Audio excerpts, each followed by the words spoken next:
స్థానిక స్వరాజ్ నగర్ సంకల్పం service organisation వారి ఆధ్వర్యంలో నిర్వహిస్తున్న పలుకు బదిరుల ఆశ్రమ పాఠశాలకు రాజమహేంద్రవరం పార్లమెంటు సభ్యురాలు దగ్గుపాటి పురంధేశ్వరి సందర్శించినారు.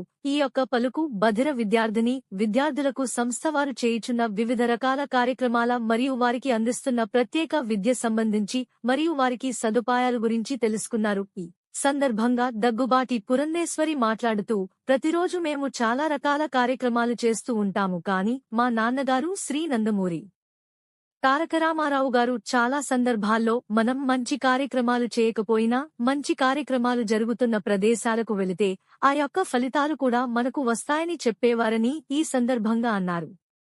అదేవిధంగా సంస్థ నిర్వాహకురాలు గంటా కనకదుర్గ సత్యనారాయణ వారు దివ్యాంగుల కొరకు చేయుచున్న కార్యక్రమాలు ప్రశంసనీయమని, సాధారణ మధ్యతరగతి కుటుంబానికి చెందినప్పటికీ స్థానికులు సహాయ సహకారాలతో గత కొన్ని సంవత్సరాలుగా విజయవంతంగా నిర్వహించడం, మంచి సౌకర్యాలు, అదేవిధంగా పిల్లల యొక్క సొంత తల్లిదండ్రుల వలె చూడడం, ఇక్కడ పిల్లలు ఉన్న సంతోషం నిజంగా నాకు చాలా సంతోషం ఇచ్చిందని అన్నారు.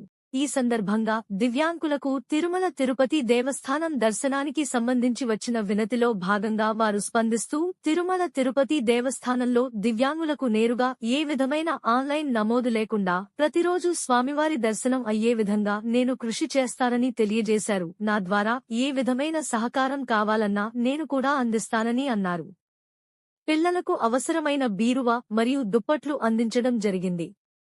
ఈ కార్యక్రమంలో పిక్కి నాగేంద్ర, శ్రీమతి నర్సిపల్లి హారిక, పరిమి రాధ, ఆకుల శ్రీధర్, రొంపిచెర్ల ఆంటోనీ, యమపు యేసు, ఒంటెద్దు స్వామి ఉన్ని, కృష్ణ చింతపల్లి సతీష్, పోతురాజు సుబ్రహ్మణ్యం తదితరులు పాల్గొన్నారు.